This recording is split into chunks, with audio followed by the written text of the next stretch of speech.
Welcome to the In His Voice podcast with me, your host, Rob L. Lowe, where we talk about the trials and tribulations that deeply impact the lives of boys and men without ever bashing women. We talk about those things from the bedroom to the boardroom, from the playground to the stadium, and everything in between. And today we have a special show, right? Today I'm going to introduce a good friend of mine, a guest, and we're going to unpack these bags so we can lighten the load and get people informed on financial investment. So today's guest is none other. He's actually my line brother, number 4 on my line, brother Eric Ragin, also known as Dollars and Cents, like his line name fits him. So, welcome to the show.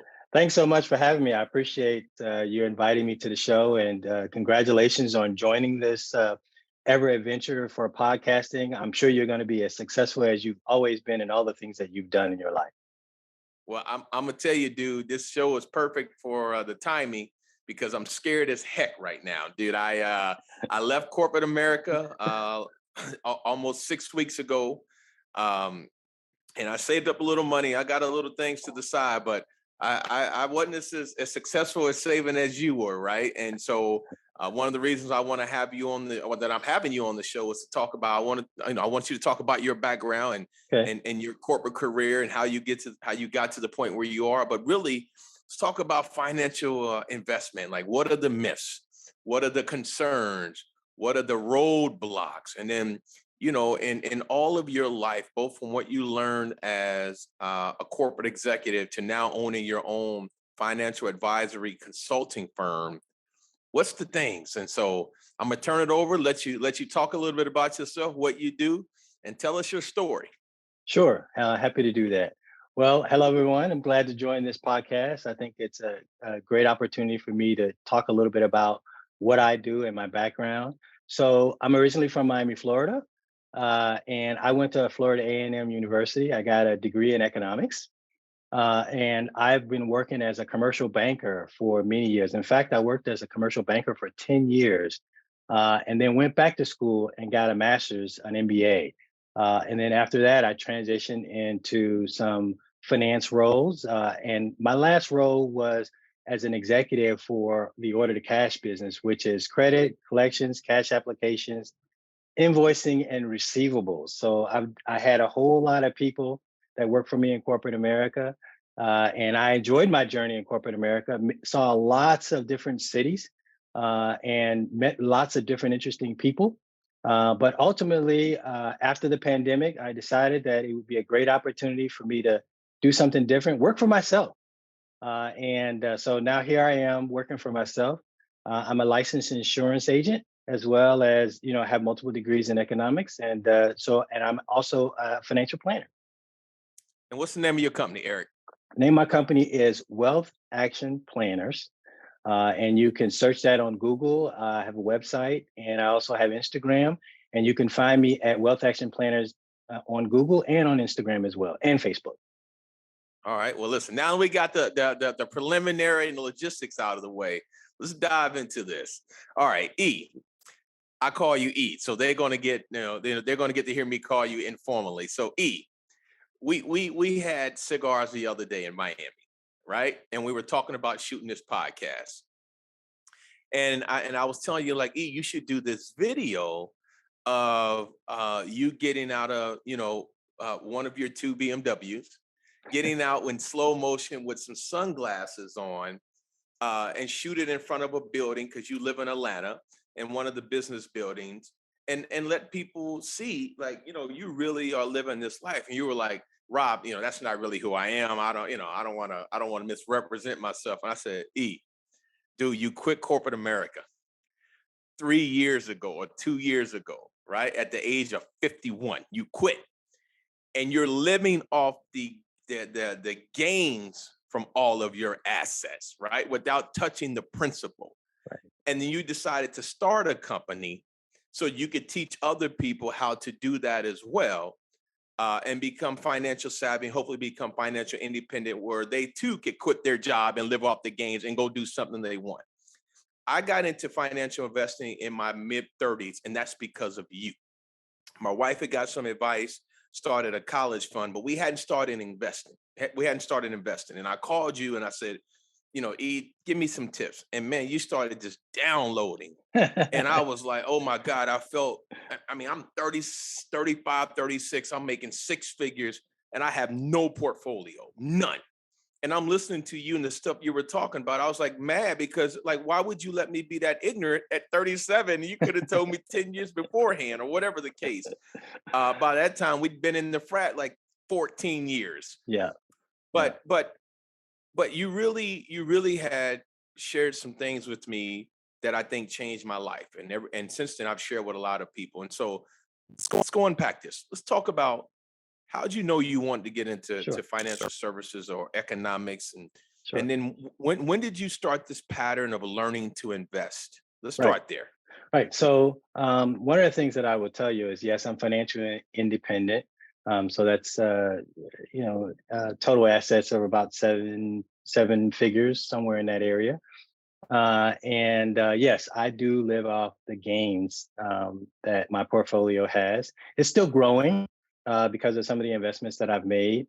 But for the most part, I'm sort of what you call a 1099 person, not a W-2 person. And what I would tell you, and I would tell anybody, is that I started investing when I was 22. Okay. Quick story. When I was in Louisville, we had a hailstorm. And as a result of the hailstorm, I got damage to my vehicle. And the insurance company paid me out. It's like $5,000. And I worked at a bank, and I went to the investment guru that was at the bank. I said, hey, what do I do with this money? And he said, well, you should put it in Putnam Investments. By the way, I'm going to drop a few names here and there. So if you guys want to bleep those out, you can. And as a result of putting it in Putnam Investments, didn't know anything about financial, markets, didn't know anything about investing, not enough to understand what I was investing in. I ultimately lost all my money. $5,000 at the end of the day isn't a lot of money, but to me, it was a lot of money. At 22 years old? At 22 years old. At That's 22 a years lot old. of money. That's a lot of money. And so one of the things that I did was I made a conscious effort at that point in my life to never, ever lose that type of money again in the financial markets. It was interesting to be in the financial markets, but I didn't like the fact that I lost all that money by simply following the advice of someone else that I trusted, but didn't understand what the recommendation was. So the journey began for me then to learn to be better at understanding what the markets was. Second thing was that I made a conscious effort that I wanted to be wealthy. Wasn't a hobby, wasn't something that I thought of and I said, oh, I'm going to do it for 6 months or a year or 2 years. It was me making the transition to say that I wanted to be wealthy. That means something. And we'll talk a little bit more about that as we get into the podcast. The second thing I did was I said, okay, so now I need to understand how to learn how to do investing. And I went to all of these different financial firms and I said, hey, help me learn to invest. And the first question they ask, and I know many of people in your audience have been through this or will go through this if they go and talk to just anyone, they'll say, well, how much investable assets do you have? And for most financial firms, you have to have at least $250,000 of investable assets for them to even talk to you. I got lucky. I went to this firm called Scott Trade. The guy told me the same thing. Hey, you got to have $250,000 of investable assets for us to talk to you. But I'll tell you what, you don't have that, but we have all these free classes. Go take the free classes. And that's what I did. I learned how to invest and how to be wealthy by taking all of these classes. And the people that were in those classrooms were retirees that had 250,000, $500,000, 1 million, 2 million, $3 million. And they were what you call DIY people, do it yourself, right? Mm-hmm. And they learned how to invest because they didn't want to hire a financial planner or they didn't trust a financial planner. So they wanted to learn the ins and outs of it. And that's how I learned. And so my story is a story of I made a conscious effort to be wealthy. But not only did I want to be wealthy, I took the time to learn how to be wealthy. And then I sacrificed. So we can talk a little bit about those three things. you know, let's start from the beginning, man. So yeah, you were working in corporate America, but when you were early in your career and you weren't making six figures, right? You were making, you know, five figures. 40,000 a year. Where'd you start? Where'd you start? How did you start investing? Like what types of things did you do from the very beginning? So when Yeah. people see this, because you start talking about seven figures now, people go like, yeah, but he started off different than me. Like, but no, really, like they don't know you're from uh, Pretty roughly put it. Overtown, Yeah, right? pretty Overtown, roughly put it. Miami, Yeah, right? yeah. They don't know that. And so when you first started in your career and you didn't make much, where did you begin? How did you start this journey? Right. So one of the things that you will always hear a planner or somebody in the financial industry say is buy the market. And what that basically means is that means buying the S&P 500 and the Nasdaq. That's what I Okay. did. I bought the market. And when you buy the market, that's a part of your portfolio. That shouldn't be the totality of your portfolio. Um, as I learned what the So, market so hold on. was, So hold on. So what you're saying is that Nasdaq and S&P 500 actually are public companies that trade themselves. the Nasdaq and the yes, you know, it basically means that you can buy whether it's Fidelity, Schwab, any of these firms. They have a mutual fund or an ETF that buys every single stock that's in the Okay. market. Okay. I got you. So you can go a spider. You can go to any of these firms and say, I want to buy the S&P 500, and they'll say, okay, here are 20 different mutual funds that track the market. And you just pick one Okay. and you buy that firm, you buy that particular mutual fund or ETF. I would say ETF. And that ETF will, whatever the market is doing when it goes up or goes down, you will ride that wave the same way as everybody else that's buying the market. Okay. Um, so I hope that helps. And so the other part I would say is you have to be passionate about the investments that you're choosing, or passionate about some industry or some place that you want to put your money. So not only did I just buy the market, but I asked myself, well, what's interesting to me? What am I passionate about? And the things that I was passionate about was technology. So I bought Facebook when it was like $15.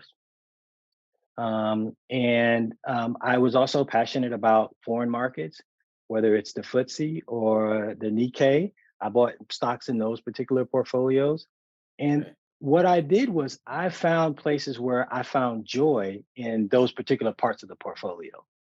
Yeah. And so it wasn't just buying the market, but it was buying these fun things like Tesla or fun things like Amazon and watching what's going on, tracking the history of what they're doing, tracking what the owner's saying, and using those as ways to have fun with what you're doing in the market. Investing doesn't have to be boring.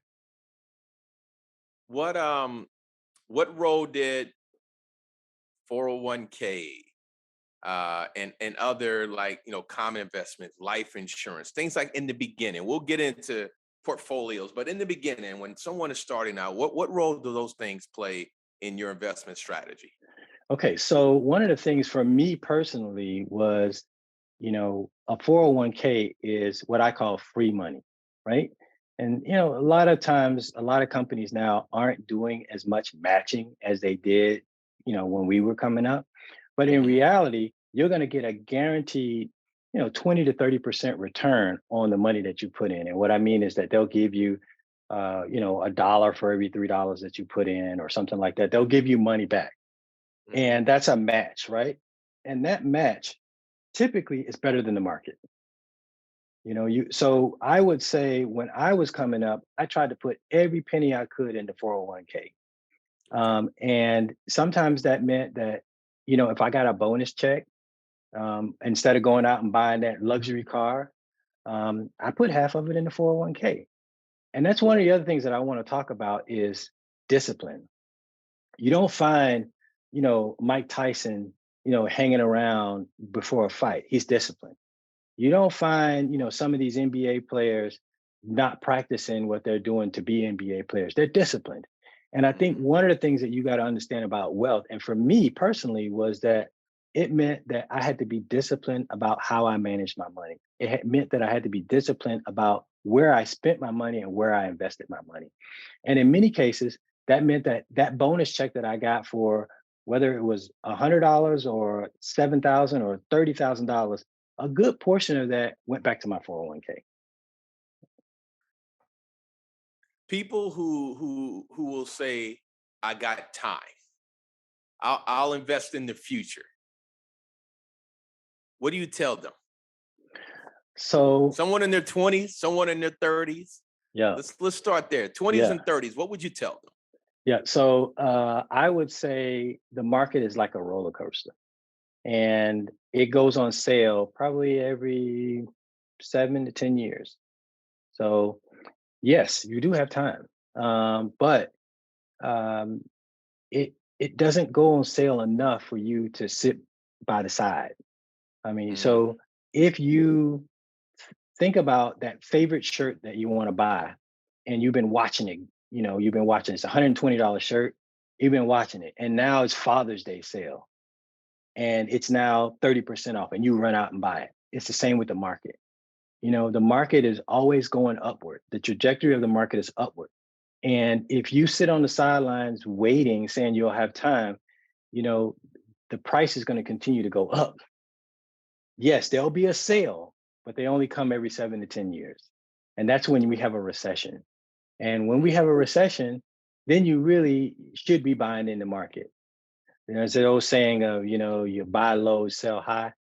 mhm. And so if you wait on the sidelines, while you do have time, the probability is that you're going to pay more for those investments than you would have if you had jumped in when you should have jumped in when you had the money. Okay. Um, what does investing look like for someone in their 20s versus someone in their 50s? That's a good question. That's a good question. I would say someone in their 20s, there are a couple of things you got to think about, right? You got, oh, am I going to start a family? I'm young. I want to start my family first. Oh, do I have the home I want, or do I have my car that I want? Do I have a stable career in my job? And then the third thing I would say is that if you're in your 20s, you're probably thinking, I don't want to lose the money I got, right? So those are the three things that are always a problem for somebody in their 20s, is because they have all these, Maslow hierarchy of need things that they're trying to get their head around. Mhm. Um, and sometimes that hurts somebody from an investment perspective. But I always say that, every nickel that you put into the jar, every dollar that you put into investment, you're going to reap the benefits of it because of the time, the time value of money. You're just going to reap the benefits of it. A late bloomer is a little bit different, right? A late bloomer is somebody that is afraid to lose the money that they have. Whereas, so 20-year-old may be afraid, but they're really not. They can make it back. A late bloomer also is someone that probably um, has more family responsibilities than that person that's just starting out their family. So they don't want to spend that money in the investment portfolio. And then I would say a late bloomer is somebody that is sort of afraid that that they've gotten settled into the lifestyle of the luxury car and the nice house, and they're afraid that if they start investing, they have to change their lifestyle. And Mm, and that's something that being wealthy it's a lifestyle. It's discipline. And if you are a late bloomer and you're not willing to change your lifestyle, then you're not willing to be wealthy.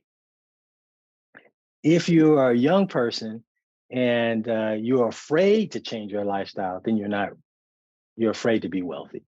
And so what I tell these two types of people is that, you have to really overcome the things that are in your way and start small. Late bloomers start a little bit more, be more aggressive, but you have to change your lifestyle. New people, 21 years, or younger or something like that, you can start smaller, but you have to continuously put more in as you go along. what given those ranges, and I get one size does not fit all, right? So we know that. Are there types of stocks or mutual funds or bonds or just what types of assets would someone who wants to be very aggressive invest in versus those who want to be moderately or less aggressive? Just give you don't have to give me the names of funds, but what types of funds Yeah. or assets would people invest in based on their risk profile? Yes. So yeah. So it just depends. Everybody has their own personal set of circumstances. So I would say to be general about that is that there are some aggressive portfolios that you can invest in that will give you a higher return where the money market manager or the money funds manager is trying to beat the market. And in many of those cases, that could be anything from day trading, pink sheets, which I guess I should talk a little bit about is stocks that are not traded on the major stock exchanges. They're penny stocks. Okay.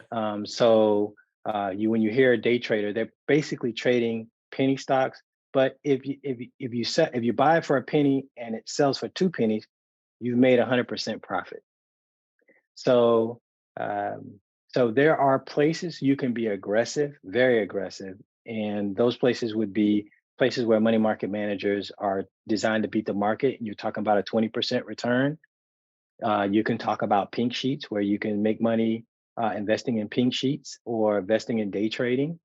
Um, or you can make money investing in places that are non-traditional, cryptocurrency. Hmm. So those are places where you could really, really make some money. But on the flip side of that, you could really lose a lot of money.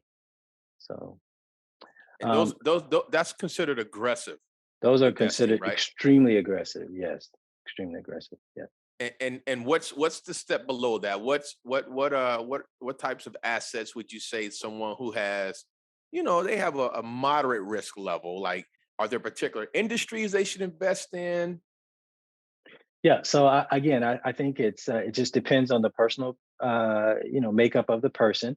I would say a good diversified portfolio that is equity leaning. So you have more equities in your portfolio than you have Okay. bonds, and maybe you can have some alternative investments that could potentially appreciate quicker, such as art or some vehicles and jewelry. These things, where there's a market for these things, you potentially can, have a great turnaround. So some people use real estate sort of as an aggressive investment vehicle, simply because you can flip a house pretty quickly. But there's money tied up in there. So there's a lot of places that you can go that gets you an aggressive portfolio that's not as aggressive as what I mentioned earlier, but that continues to get you a little bit more aggressive. Again, I think in those circumstances, um, the more aggressive that you are in a portfolio, the higher the potential for loss. So you should manage those particular things. You should only spend time in the stuff that you're passionate about, and not speculate. Um, you know, People like me get caught up in things that really influential people say we should go do, right? Because that affects the market. And I don't know if it's insider trading or not, but when Mark Zuckerberg said something, or when Elon Musk said something, when Sir Richard Branson says something, when what's his name, Kramer on MSNBC, Jim when Cramer, yeah. people like that say something, people like me want to react. What advice would you give, people Oh wow. who tend to follow whatever the person who is on TV saying? Yeah, that's I would say avoid doing that. I would say avoid it. I would say spend the time to learn what you're passionate about, learn the industry that you're passionate about, and spend the time understanding uh, the words that the talking heads are giving to you, right? So if you have sort of an Elon Musk or Richard Branson saying, "Hey, I think it's a great idea to buy cryptocurrency. I really like this dog coin, right?" You should take some time to understand what are they talking about and what they mean by that. I think uh, investing without knowledge is a fool's errand. Hmm. You should really understand what you're investing in, have a strategy about how you invest, and have a way to evaluate whether the investment is a good investment or a bad investment. And that could be lots of things, right? You could look at net income growth. You can look at net profit. You could look at liabilities of the company. You could also look at what their 5-year horizon is for new products and new services. There's lots of different places that you can evaluate a company's potential for it to be a good investment, as opposed to sort of thinking about what someone is saying to make that investment. Now, the other thing I would say about that is that be careful what people are telling you, because everyone has an agenda, and they may be short in the stock, and they may want you to get in and do something, and then all of a sudden you lose all your money. So I think you should really understand what you're investing in. Do the research. I mean, being wealthy is not a hobby. It should be a discipline. And if you don't spend the time learning how to be disciplined about being wealthy, it's going to be hard for you to do it. You know, what do you think? What do you think is the what do you think is the reason why a lot of people who, again, not a one size fits all, but people who inherit money, right, or win the lottery, who come into large amounts of money, but they end up going broke. Yeah, yeah. Um, Bad bets. They make a lot of bad bets, and that's kind of one of the things about people of color in the African American community, but just generally in people in color. You know, in order to be wealthy, you have to not always be a consumer.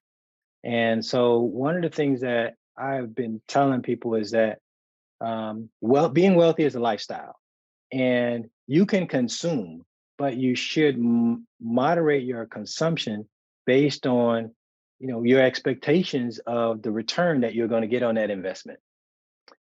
How do I say that differently? You buy a expensive car that's $300,000, and it's going to get you from point A to point B, the same as a $20,000 car. Is it still a good investment? It might be, because there may be a market for people that really love this type of car, and it may Hmm. appreciate in value, and you ultimately may be able to sell it for a profit.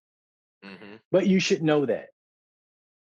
And I think what happens with people that are wealthy that end up being broke is that they think the tree is going to always have money on it. And so they Hmm. spend and they consume at a rate that's much more rapid than the investments are able to generate a return. So if you have a portfolio, you should expect your portfolio to generate anywhere from 3 to 10% return year over year. Now, if you consume more than 3% of your portfolio, so you 300,000 and you consume more than 30,000 a year, then you got a problem. Um, man, here's a tough one. You were successful in corporate America. You were like super successful in doing your own investments, Yeah. and building your own personal wealth. I told you in the beginning, like because you're such a modest person, right? When I talked about, dude, like you have to tell your clients, like there's a lot of financial advisors out there, right? But how many of them can tell their clients, believe me, I have some millions in the bank, and I don't work for anybody else, and that is my townhome, and those are my two BMWs, and but I am growing a business. So my question being, with all the success that you had, what was the hardest part about you starting a business, like going from Uh, corporate America to I'm financially okay. If I want to stop now, I mean, I may not live the most lavish life, but I'm good. yeah. What was that like for you? It was scary, and I am still scared. And I think the two words that I would use as for an entrepreneur is it's scary and it's overwhelming. But it is the most rewarding experience that I've had in my life, because I don't have a boss. I am my own boss.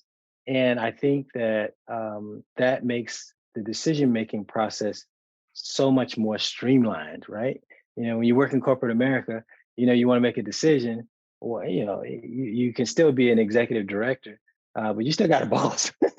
Yeah. And so, when you want to spend money, it becomes a little bit difficult because you got to talk to the CFO who has his own budget for what he wants for the year.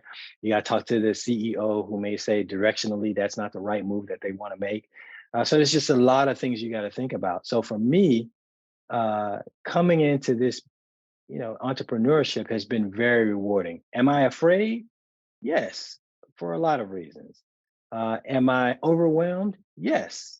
There's SEO, there's website, there's credentials, there's documentation, there's compliance. There's lots of areas that marketing. There's lots of areas that I am not good at, and so I've been talking the last couple of minutes about being diligent and being very, very careful about how you invest.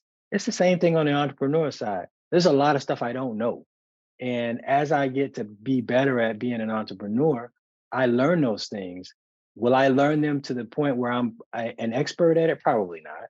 But just the idea of learning the stuff and being, understanding when people ask these questions and talk to me and know I know what's going on. It's just really, really rewarding for me. I'm just really enjoying it. Well, I can tell you, part of me being able to walk away from corporate America and not just being able to, but having the courage to do, um, stems from a lot of the lessons I learned because of you and how to invest and try to build some type of financial nest egg that in case rainy days came or when they would come, I wouldn't be left out in the rain. And I haven't tapped into them, so I'm hoping I don't have to. Right, so that's the goal. The goal is to grow this thing, so I don't have to. But I have a family, and I think about that, and I go, okay, man, there's a lot of people depending on me, and to Yeah, walk away from the job that I have is a huge gamble. Right, yeah, to say, okay, it's all or nothing. But I have to commend you, dude. Like, I know this is a short podcast, but I've seen what you've done, right? I've seen what you've done. And for those that maybe fast forwarded, like he's my line brother. His line name is Dollars and Cents, right?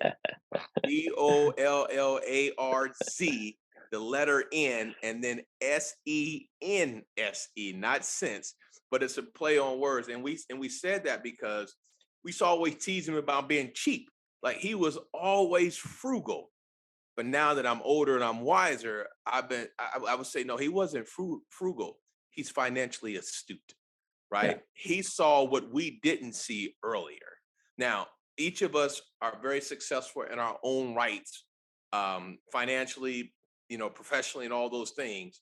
But I think in the beginning, you were further than the rest of us in I- seeing in finance, yeah, in finance about yeah. some of the things that what could be and how you were investing. But and man, I'm super proud of you.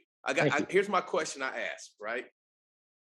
If you can go back and talk to Oh wow. 22-year-old, Oh, 23-year-old Eric, who just oh, graduated from FAMU's oh, School of Business, SBI, oh. what would you tell yourself? I would say don't be afraid to take risk, because you can, uh, you know, one of those three risks that you take is going to pan out. Mm, Um, I would also say that um, go with your gut when it comes to investing. There were lots of times that someone told me, "Oh, it's not a good investment," or "That's not something to do." Home Depot always comes to mind. I mean, Home Depot was really dirt cheap back in the mhm. early 2000s. It was dirt cheap. It's not that way anymore, but I could have got a lot of money on that one. I would say go with your gut And then I think the third thing is don't be afraid to fail. And a lot of times in my life, I spent being afraid to fail, and those would be the three things that I would think about. So I don't know which one was ringing. So those are the three things. All right, man. Well, listen, as I enjoy my Heineken Zero, because you know I don't drink alcohol, and you know personally because there's a story behind it, and I appreciate you to this day. But man, it's been very informative. You're a wealth of knowledge. I'm going to have you back on the show Okay. later, down the road, because then we're going to get into like maybe one or two topics in details. Like, let's Okay. talk about what an industry is doing. What do you Okay. see? Where do you see it's going? Okay. But for Happy to this, do that. I want this is the introduction to Eric Ragin. And what's the name of your company again? Wealth Action Planners. I'm a Atlanta-based financial planner and insurance company. All right, number 4, my line brother, A5. I'll talk to you later. Thanks a And lot. welcome. Take care. All right.